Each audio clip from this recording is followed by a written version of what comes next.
राधे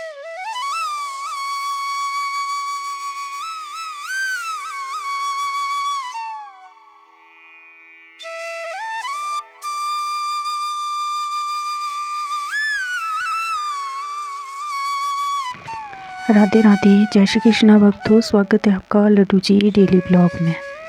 तो आज हम इस ब्लॉग में आपको बताएंगे कि हमें मकर संक्रांति पर लड्डू गोपाल सेवा कैसे करनी है और लड्डू गोपाल जी को कब उठाना है, ये जानकारी आपको हम इस ब्लॉग में देंगे। तो सबसे पहले सभी भक्तों को हरे कृष्णा, राधे राधे, राधे राधे।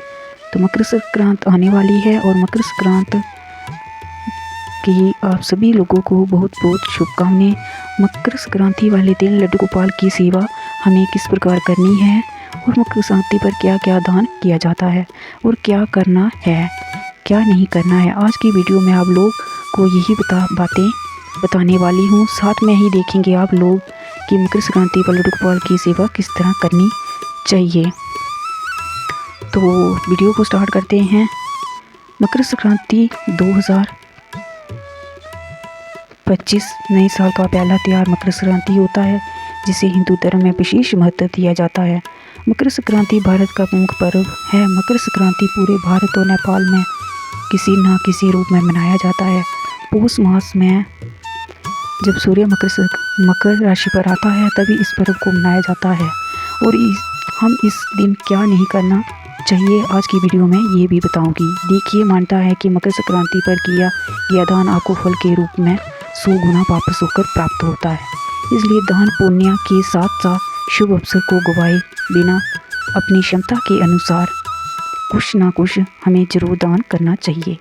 तो देखिए, लड्डू गोपाल मेरे उठ गए हैं और मैंने इनको ताली बजाकर उठाया था, वो वीडियो मैं आपको दिखा नहीं पाई।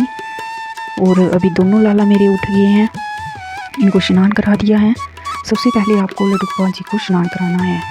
आपको ये ध्यान रखना है कि अगर आप लड्डू गोपाल जी को 7 बजे स्नान कराते हैं तो मकर संक्रांति वाले दिन आपको लड्डू गोपाल जी को 6 बजे उठा देना। अगर 8 बजे आप लड्डू गोपाल जी को स्नान कराते हैं तो 7 बजे मकर संक्रांति के दिन लड्डू गोपाल जी को स्नान करा दें। तो अभी लड्डू गोपाल जी को मैं स्नान करा रही हूँ, हमारी स्नान की विधि चल रही है। तो लड्डू गोपाल जी को आप जैसे डेली उठाते हैं प्यार से, वैसे उठाया करें, धीरे से ताली बजाकर, घंटी बजाकर, जैसे आप उठाते हैं वैसे आप उठाइए। और थोड़ा गर्म पानी से ही स्नान कराइए। देखो, मैंने यहाँ पे लड्डू गोपाल जी को स्नान करा दिया है। इस प्रकार लड्डू गोपाल जी को आप स्नान करा सकते हैं। आपने देखा होगा, सबसे पहले मैंने ओम बनाया, उसके बाद मैंने एक तुलसी दल रखा, उसके बाद लड्डू गोपाल जी को स्नान कराया। तो आप भी ऐसा कर सकते हैं। तो इस दिन ये माना जाता है कि लड्डू गोपाल को जल्दी स्नान कराना होता है। और इस दिन आप सब जो भी लड्डू गोपाल जी की सेवा कर रही हैं मेरी बहनें, तो आप भी सबसे पहले आप खुद जल्दी उठकर स्नान कर लीजिएगा। उसके बाद लड्डू गोपाल जी की सेवा शुरू कर दीजिएगा। अगर आप चाहें तो सूर्य उगने से पहले आपको ये स्नान कर लेना है। और जब आप खुद भी स्नान करें तो उसमें तिल डाल कर के, थोड़ा सा गंगा जल डाल के स्नान कीजिएगा। जो लोग गंगा जाकर स्नान करते हैं उनको ये सब करने की ज़रूरत नहीं है। और जो गंगा स्नान करने नहीं जा पाते तो वह लोग इस प्रकार से घर पर स्नान कर सकते हैं। उनको गंगा स्नान का पूरा पुण्य फल प्राप्त तो होगा। तो देखिए, मैंने यहाँ पर लड्डू गोपाल जी को स्नान करा दिया है। अब मैं इनको नए वस्त्र पहनाऊंगी। उस दिन आप नए वस्त्र ही बनाएं। ये देखो, ये मैंने नए वस्त्र लाए अपने लड्डू गोपाल जी के। तो आप नए वस्त्र कोई भी कलर का ले सकते हैं। तो आप जब भी लड्डू गोपाल जी को स्नान कराएं तो उसमें आप गंगा जल, तुलसी दल पत्ता अवश्य डालें, सफ़ेद तिल तो डालें। और इसमें तिल डालकर लड्डू गोपाल जी को स्नान करा सकते हैं आप, क्योंकि इन चीज़ों का, तिल से बनी चीज़ों का विशेष महत्व माना गया है। आप इसे तिल से स्नान कराना चाहिए। तिल से स्नान कराना एक शुभ माना गया है। तिल का और विष्णु भगवान को तिल बहुत अधिक प्रिय होते हैं, तो इसलिए तिल का विशेष महत्व होता है। ऐसा माना जाता है कि तिल विष्णु भगवान को आदि प्रिय थे। लड्डू गोपाल के वस्त्र पहले से ही निकाल के मैंने रखे हुए थे।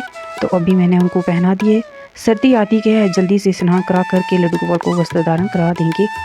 देखिए मैंने यहाँ पर लड्डू गोपाल जी को वस्त्र धारण करा दिए हैं और उनको भी मैं यहाँ पे लाड प्यार से रख दिया है। और आप चाहें तो पंचचक्री स्नान भी करा सकते हैं। तो आप अपने मन भाव से लड्डू गोपाल जी की सेवा कर सकते हैं, आपको ज़्यादा ताम झाम करने की ज़रूरत नहीं है। तो मेरा भाव ये है कि मैं पंचचक्री स्नान कराऊंगी।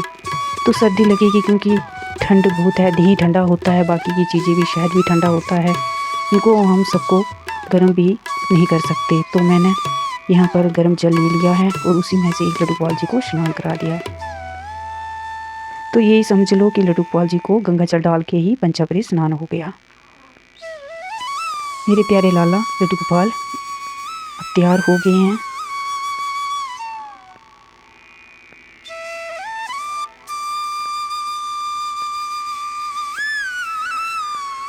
तो आप लड्डू गोपाल जी को फैंसी ड्रेस ही पहनाएं। संक्रांति वाले दिन में लड्डू गोपाल को नया मुकुट लगाइए।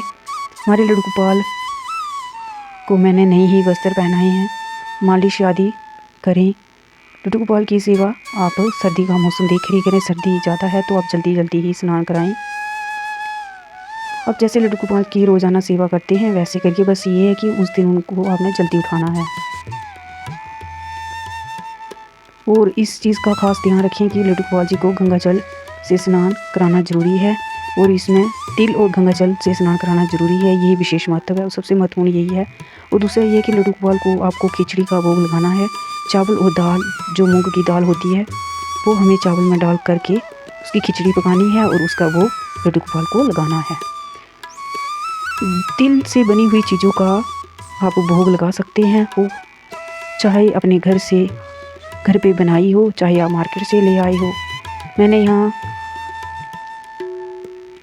आप चाहे तो मूंगफली, गच्चक लड्डू गोपाल जी को अर्पित कर सकते हैं। ये चीज़ें भी लड्डू गोपाल जी को आप भोग में दे सकते हैं। इस दिन दो चीज़ों का विशेष है, चावल का और अन्न का दान विशेष महत्व रहता है। मैंने जैसे आपको बताया कि आप अपने सामर्थ्य के अनुसार जितना भी दान करना चाहे वह कर सकते हैं। उसका हमें 10 गुना प्राप्त होता है, वापस हमें उसका 10 गुना, उसका 100 गुना मिलता है जितना भी आप उसका दान करते हैं। और सभी भोग में आप तुलसी दल जरूर डालिए, चाहे कभी भी भोग लगाए। अब जब भी कभी भोग लगाएं तो उसमें तुलसी दल अवश्य डालें। लड्डू गोपाल को और विशेषकर आप उनके आसपास थोड़ा सा आग जला कर रखें ताकि क्योंकि लड्डू गोपाल को सर्दी आदि लगती है और उन्हें सर्दी ना लगे। लड्डू गोपाल जी को थोड़ी घबराहट मिलती है तो आप ऐसे उनके पास थोड़ी सी आग जला सकते हैं। आज लड्डू गोपाल की सेवा करते करते ये देखो तैयार कर दिया मैंने लड्डू गोपाल जी को। लहसुन प्याज मांस, मकर संक्रांति के दिन लहसुन प्याज मांस मित्रा का उपयोग बिल्कुल भी नहीं होना चाहिए। काले रंग के हमें कपड़े नहीं पहनने चाहिए। तो यही है कि मकर संक्रांति वाले दिन ये सभी कार्य हमें बिल्कुल नहीं करना चाहिए। और लड्डू गोपाल को खिचड़ी का भोग जरूर लगाएं, चाहे आप अपने लड्डू गोपाल के लिए कटोरी ही खिचड़ी बनाएं, आपको खिचड़ी का भोग उस दिन जरूर लगाना है। लड्डू गोपाल को चावल का विशेष महत्व होता है। और देखिए खिचड़ी का महत्व है मकर संक्रांति वाले दिन विशेष क्यों होता है। देखिए काली दाल से शनि और राहु केतु का महत्व है। हल्दी से बृहस्पति का संबंध है और हरी सब्जी से बुध का संबंध है। वही जब खिचड़ी पकती है तो उसकी घमाहट का संबंध मंगल और सूर्यदेव से होता है। इसी प्रकार लगभग सभी ग्रहों का संबंध खिचड़ी से है। इसलिए मकर संक्रांति के दिन खिचड़ी खाने और दान करने का विशेषाधिक महत्व होता है। तो आप सभी लोगों को अपने घरों में खिचड़ी जरूर बनाएं और हो सके तो दान करना चाहे बना करके आप ना करके दान कर सकते हैं, या फिर आप कच्चे चावल और दाल भी दान कर सकते हैं। तो मैंने बता दिया आपको विशेष महत्व होता है खिचड़ी का। तो आप अपने घर में ज़रूर बनाइए और ख़ास करके लड्डू गोपाल